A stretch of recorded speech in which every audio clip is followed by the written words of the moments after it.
Bismillahirrahmanirrahim. Assalamualaikum warahmatullahi taala wabarakatuh. Alhamdulillahirabbil alamin. Wassalatu wassalamu ala Rasulillah Sayyidina Muhammad ibni Abdillah wa ala alihi wa sahbihi wa mawala. Wala haula wala quwata illa billah. Amma ba'du. Para pemirsa, para pengikut, dan para pencinta YouTube MZT Malang Raya, alhamdulillah kita masih diberikan kesempatan untuk melanjutkan pembahasan kita di dalam Kitabus Shalah. Kita masih diberikan kesempatan untuk mempelajari sesuatu yang senantiasa selalu diwajibkan kepada kita setiap orang muslim, yaitu as-shalah. Kita patut bersyukur kepada Allah Subhanahu wa ta'ala dengan kesempatan yang sangat mulia ini, dan semoga kita digampangkan untuk menjalankan apa-apa yang diwajibkan oleh Allah Subhanahu wa ta'ala kepada kita semua, khususnya sholat, sehingga kita termasuk orang-orang yang senantiasa mentaati perintahnya Allah Subhanahu wa ta'ala. Amin ya rabbal alamin. Di pembahasan kali ini kita akan membahas tentang syarat-syarat sholat, yang mana syarat-syarat sholat ini harus ada dan tidak sah sholat ketika hilangnya salah satu dari syarat-syaratnya sholat. Yang mana syarat ini dilakukan ketika seseorang itu sebelum melakukan sholat, ya, bukan berada di dalamnya sholat, akan tetapi berada di luarnya sholat dan dilakukan sebelum melaksanakan sholat. Ini syarat, ya. Sedangkan rukun nanti yang juga kita bakal bahas bersama adalah sesuatu yang nggak sah sholat tersebut atau ibadah apapun tersebut ketika hilangnya salah satu rukun di dalam ibadah tersebut. Bedanya antara syarat dan rukun, syarat tersebut dilaksanakan sebelum memasuki ibadah, ya, kalau di sini sebelum melaksanakan sholat, sedangkan rukun dilaksanakan harus ada di dalam ibadah tersebut. Kalau yang di dalam pembahasan gini di dalam ibadah sholat. Ini sedikit perbedaan antara syarat dan rukun yang harus selalu ada di dalam setiap ibadah, yang mana ibadah tidak akan sah ketika hilang salah satu dari syarat atau hilang salah satu dari rukun tersebut. Disebutkan di dalam kitab Safinatun Najah dan pada syarah-syarahnya, bahwasannya syurutus sholah di sini ada 8. Yang disebutkan pertama yaitu toharoh anil hadatsain, yang mana seseorang ketika sebelum melaksanakan sholat dia harus suci dari 2 hadas. Entah hadas tersebut adalah hadas kecil atau hadas tersebut adalah hadas besar. Hadas kecil ketika seseorang tersebut misal keluarnya sesuatu dari salah satu 2 jalan, atau jalan depan atau jalan belakang. Atau mungkin seseorang tersebut bersentuhan dengan perempuan yang mana bisa membatalkan wudhunya, istrinya misal. Maka ini adalah salah satu contoh dari hadas kecil. Adapun hadas besar, ya, hadas besar adalah ketika misal seseorang itu dalam keadaan junub, atau ketika seseorang tersebut perempuan dalam keadaan haid atau perempuan dalam keadaan nifas, maka ini adalah hadas-hadas yang besar. Seseorang ketika akan melakukan sholat, maka seorang muslim ini harus suci dari hadas yang kecil atau dari hadas yang besar.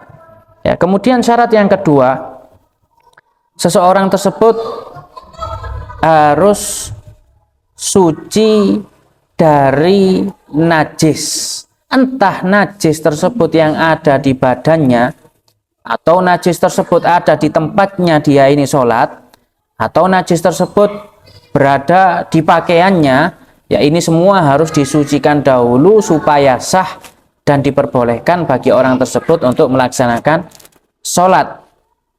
Ya. Lah terus gimana ketika seseorang ada yang melaksanakan sholat dalam keadaan tidak mempunyai wudhu atau dalam keadaan hadas, atau ternyata di situ dia terkena najis, ya. Maka di sini diperinci lagi, dijelaskan oleh mereka para ulama rahimahumullah, yang mana ketika seseorang itu sengaja udah tahu belum mempunyai wudhu, ya, sudah tahu dia ini masih dalam keadaan berhadas, tapi dia sengaja untuk melakukan sholat, maka sholatnya tidak sah, dan bahkan sebelum masuk sholat dia ini sudah tidak diterima sholatnya, sudah tidak dianggap sholatnya dari awal. Ya. Apabila dia sengaja, padahal dia tahu dalam keadaan berhadas, dan dia sengaja melakukan sholat, maka dia dosa karena sengaja bahwasannya sholat ini harus dilakukan dalam keadaan suci, tapi dia sengaja melakukan sholatnya tersebut dalam keadaan tidak mempunyai wudhu atau tidak bersuci, maka dia berdosa.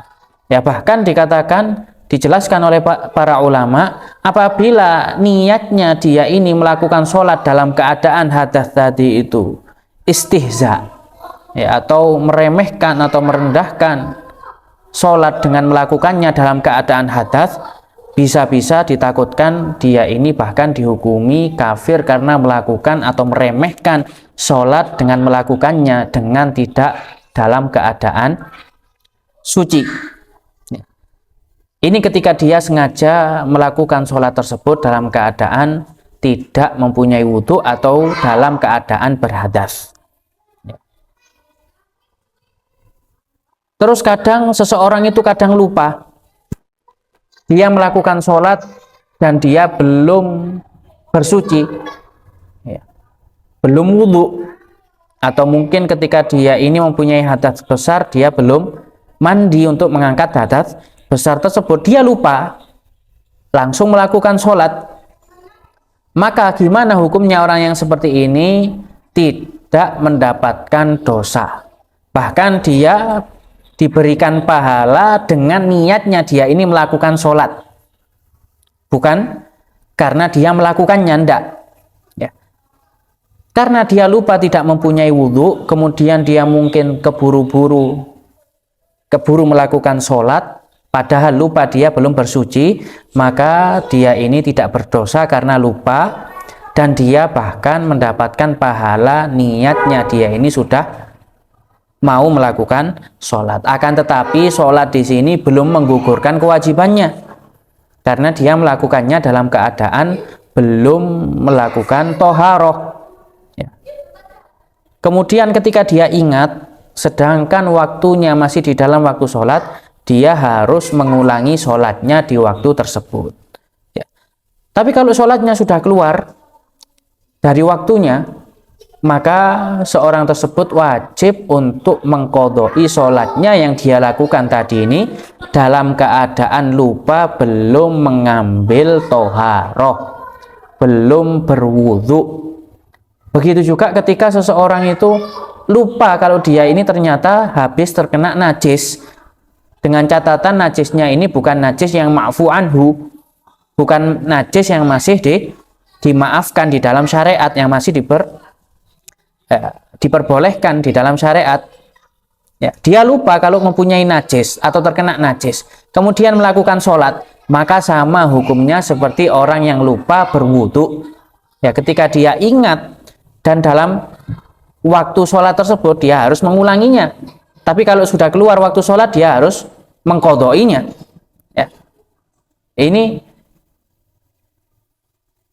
penafsilan atau perincian bagi seseorang yang dia ini melakukan sholatnya dalam keadaan belum mengangkat hadas kecil atau mengangkat hadas besar, atau dia ini melakukan sholat dalam keadaan membawa najis. Ya, ini salah satu syarat sahnya sholat, yaitu ketika dia harus suci entah dari hadas kecil atau dari hadas besar, dan suci di dalam tempatnya, dan suci di dalam pakaiannya, dan suci dalam badannya dari najis-najis yang enggak dimakfu anhu, yang tidak dimaafkan najis tersebut di dalam syariat Islam. Ya, yang dimaksud suci di dalam tempat itu apa? Suci di dalam tempat yang bersentuhan dengan orang yang sholat tersebut. Seandainya misal tempatnya ini najis, ya, kemudian sudah kering, maka orang tersebut gak boleh secara langsung untuk sholat di tempat yang najis tersebut yang sudah kering, tapi dia harus menggelar entah itu sajadah atau apapun itu supaya tubuhnya tidak bersentuhan langsung dengan tempat yang najis tersebut. Ya. Kemudian syarat yang selanjutnya, ya, syarat sahnya sholat adalah satrul aurah, menutup aurah. Ya, yang telah disebutkan, mungkin ini pembahasan satrul aurah atau menutup aurat ini telah dijelaskan di dalam kitab Thaharah ketika membahas tentang Thaharah, apa saja itu auratnya, yang mana kalau auratnya laki-laki di dalam sholat itu di antara pusar dan lutut, ya, maka harus menutup antara pusar sampai lutut, itu harus ditutup. Sedangkan auratnya perempuan itu adalah semua badannya kecuali wajah dan telapak tangannya. Maka ini semua ketika sholat wajib ditutup. Ya, ketika ada pertanyaan, loh, apakah sah ketika anak sholat cuma pakai celana yang menutupi antara pusar dan lutut anak? Sah. Tapi secara adab ini tidak pantas untuk dilakukan bagi orang tersebut, karena sholat ini tujuannya ibadah, munajat kepada Allah Subhanahu wa Ta'ala, yang mana ketika ibadah kita menunaikan ibadah kita kepada Allah, kita harus menggunakan pakaian yang sebagus mungkin, serapi mungkin, ya, seadab mungkin pakaian kita tersebut ketika kita menunaikan sholat. Ya. Ini aurat entah itu laki-laki atau perempuan yang wajib ditutupi ketika sholat.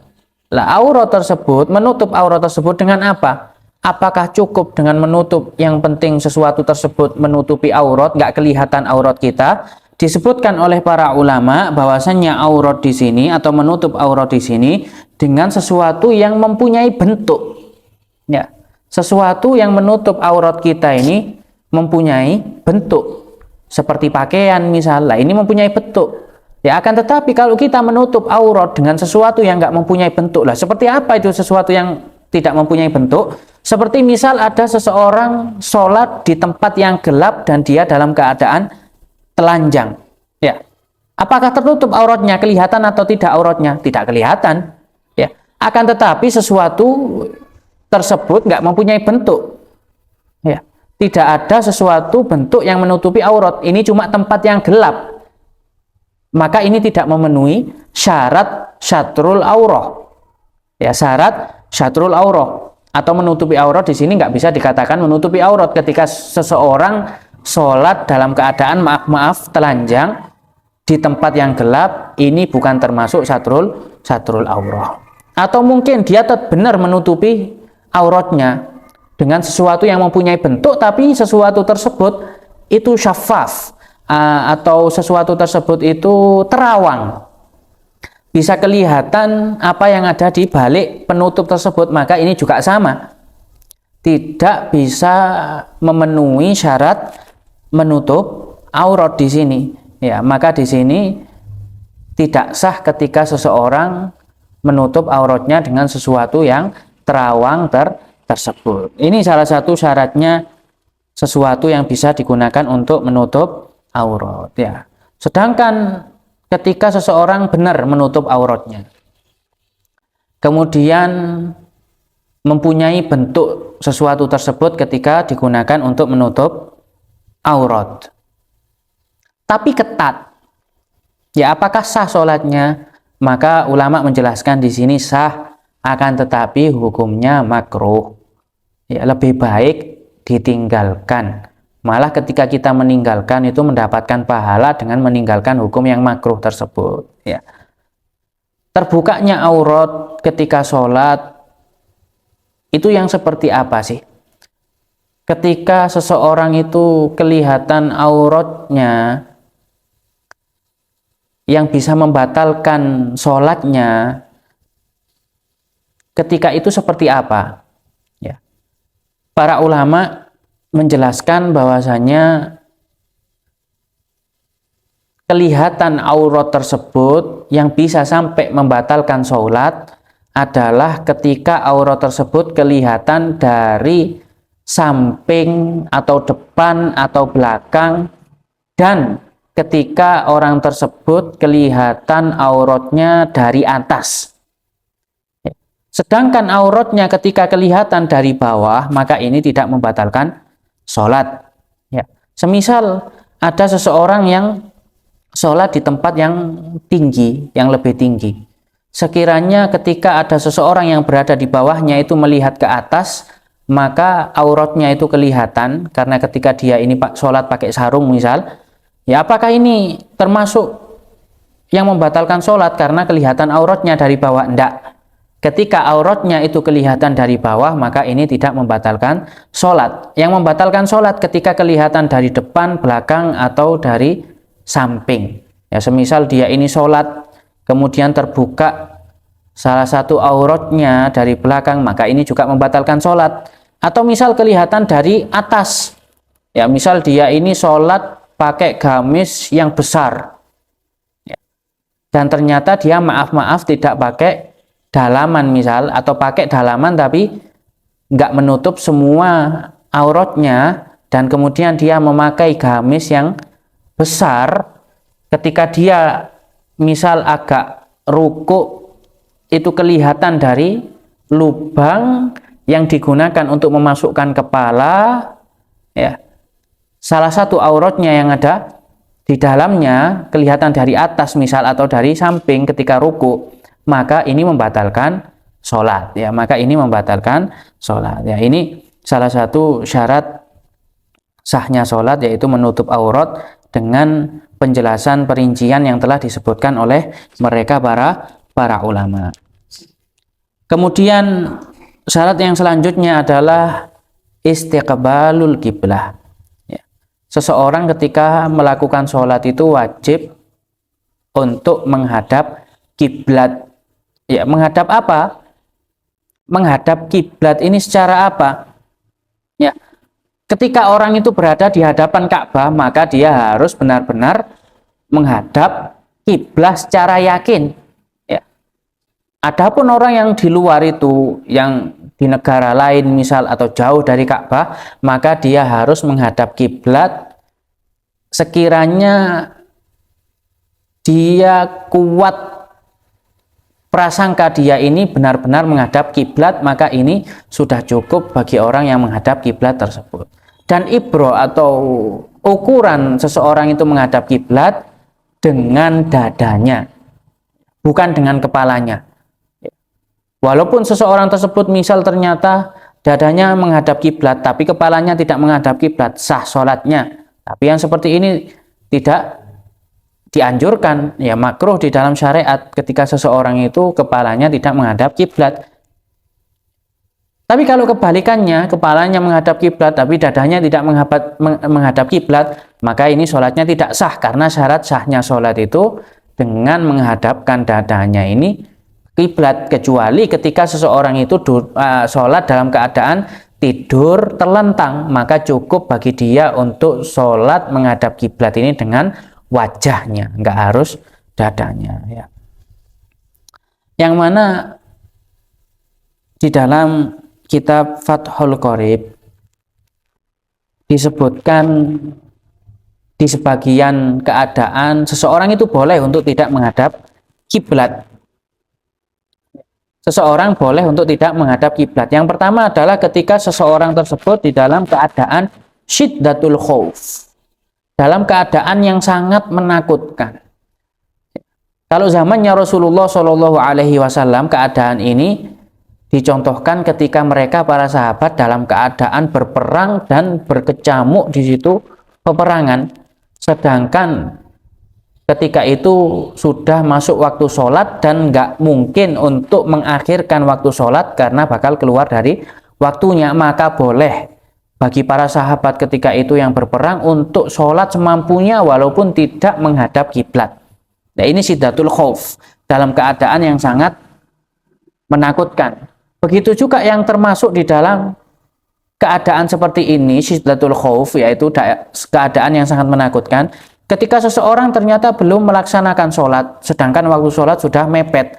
Ternyata ketika itu dia dihadapkan dengan musibah, misal adanya bencana alam, misal adanya tsunami, misal adanya gempa bumi, misal, yang mana dia harus menyelamatkan dirinya dari bencana tersebut, dan dia juga berbarengan dengan wajibnya dia untuk melaksanakan sholat, maka hal ini juga termasuk dalam keadaan syiddatul khauf, yang diperbolehkan bagi dia untuk kabur dari bencana tersebut atau menyelamatkan dirinya dari bencana tersebut berbarengan dengan dia menunaikan ibadah sholat walaupun tanpa menghadap kiblat, walaupun dengan berlari, walaupun dengan berenang, misal semampunya dia tetap wajib melaksanakan menunaikan sholat. Ya, ini keadaan yang pertama, bagi seseorang tersebut boleh untuk meninggalkan sholat. Keadaan yang kedua adalah ketika seseorang tersebut itu berada di dalam perjalanan dan seseorang tersebut ingin untuk melaksanakan sholat sunnah, maka boleh bagi dia untuk melaksanakan sholat sunnah walaupun tanpa menghadap kiblat. Ya. Akan tetapi dengan syarat pertama kali takbiratul ihramnya itu harus menghadap kiblat.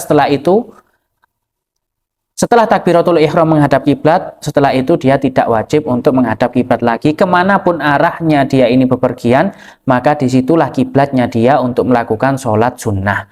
Sholat sunnah apapun itu yang dilakukan di dalam perjalanan. Ya, dua hal ini adalah waktu atau pengecualian bolehnya seseorang itu untuk melakukan sholat tanpa menghadap kiblat. Ya, sebagaimana ini disebutkan dalilnya yang diriwayatkan oleh Sayyidina Jabir radhiyallahu anhu, yang mana beliau berkata bahwasanya kana Rasulullah sallallahu alaihi wasallam yusolli ala rahilatihi haitsu tawajjahat bih fa idza arada al-faridata nazala fastaqbala al-qiblah. Ya, rawahul Bukhari. Hadis ini diriwayatkan oleh Imam Bukhari. Ya, Sayyidina Jabir menceritakan bahwasanya Rasulullah itu ketika sholat sunnah, beliau ini sholat sunnah di atas kendaraannya, kemanapun menghadap atau arah kendaraan tersebut menghadap, walaupun tidak menghadap kiblat. Akan tetapi ketika Rasulullah pengen melakukan sholat fardhu atau sholat fardu atau sholat wajib, Rasulullah Shallallahu Alaihi Wasallam itu turun dari kendaraannya dan sholat fardu menghadap kiblat. Ya, di sini bisa diambil kesimpulan bahwasannya sholat sunnah itu boleh walaupun tidak menghadap kiblat, disyaratkan ketika takbiratul ihram dia harus menghadap kiblat, sedangkan sholat wajib harus menghadap kiblat kecuali ketika dalam keadaan syiddatul khauf atau dalam keadaan yang sangat menakutkan yang telah kita bahas di dalam contoh-contohnya tadi, ya. Kemudian syarat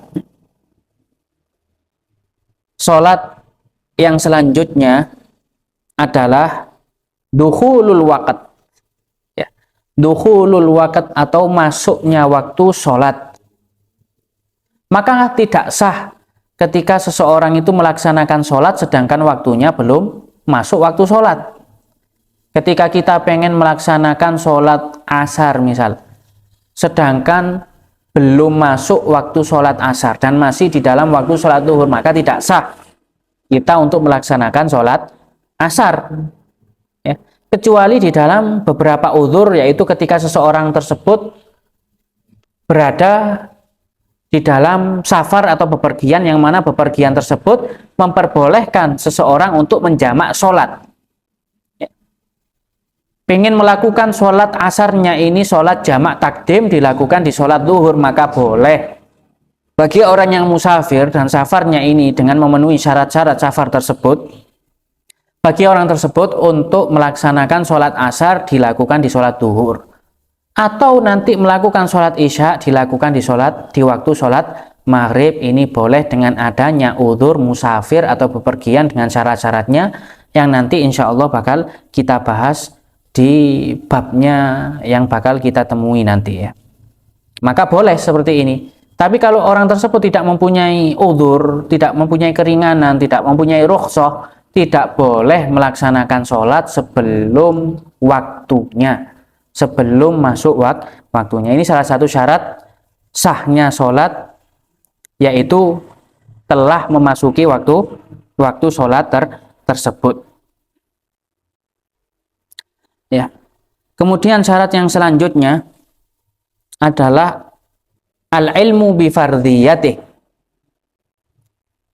Dia tahu apa saja itu fardunya sholat, ya, atau rukun-rukunnya sholat, yang mana insya Allah bakal kita bahas ini di pembahasan yang selanjutnya tentang apa saja itu fardunya sholat, apa aja itu rukun-rukunnya sholat. Ini yang harus diketahui oleh seorang yang muslim supaya sah sholatnya, sehingga dia bisa membedakan mana yang fardu, mana yang sunnah, sehingga dia tidak sampai keliru meninggalkan yang fardu tapi melakukan yang sunnah, ya, sehingga bisa sah sholatnya di sini dengan dia mengetahui fardunya sholat. Ya, fardunya sholat sedikit, tidak banyak, sehingga ketika seseorang itu mengatakan, misal aku pengen belajar sholat, aku sudah lama tidak melaksanakan sholat dan tidak pernah belajar sholat, kemudian pengen belajar sholat, diajari dengan perincian sholat yang banyak, dengan sunnah-sunnahnya, dengan bacaan-bacaan sunnah-sunnahnya, sehingga kadang orang tersebut mengira sholat tersebut itu sulit, padahal enggak. Padahal yang wajib itu, khususnya bagi orang-orang yang seperti ini, itu yang wajib saja itu sangat sedikit, bahkan sangat simpel untuk diajarkan kepada mereka yang mungkin sudah lama belum belajar sholat, tapi dia mempunyai keinginan untuk kembali, keinginan untuk belajar sholat. Ya, sebenarnya sholat itu sangat simpel dan sangat mudah apabila dilihat dari segi rukun-rukunnya saja. Ya, kemudian apakah nanti nyusul ketika dia ini atau ditambahi sedikit-sedikit tentang sunnah-sunnahnya sholat, ya, tentang sunnah-sunnahnya, disunahkan untuk membaca iftitah, atau disunahkan di situ membaca tasbih, atau disunahkan di situ membaca i'tidal, atau disunahkan di situ adanya tasyahudul awal, ya, dan lain sebagainya. Bertahap. Ya, ketika menghadapi orang-orang yang mungkin kadang ada, ya, kita dihadapkan kepada seseorang yang mungkin sudah lama dan umurnya sudah tua, belum pernah belajar sholat, ketika diajari sholat dengan seperincian yang sangat banyak tersebut, merasa keberatan, maka wajibnya kita ini harus memberikan rukun-rukunnya yang wajib terdahulu. Baru yang sunnah itu kita susul, kita tambahi, ya, kita ajarkan kepada mereka. Ya, ini. Karena syaratnya emang dia harus mengetahui fardunya dulu, bukan sunnah-sunnahnya dahulu. Ya. Kemudian syarat yang selanjutnya adalah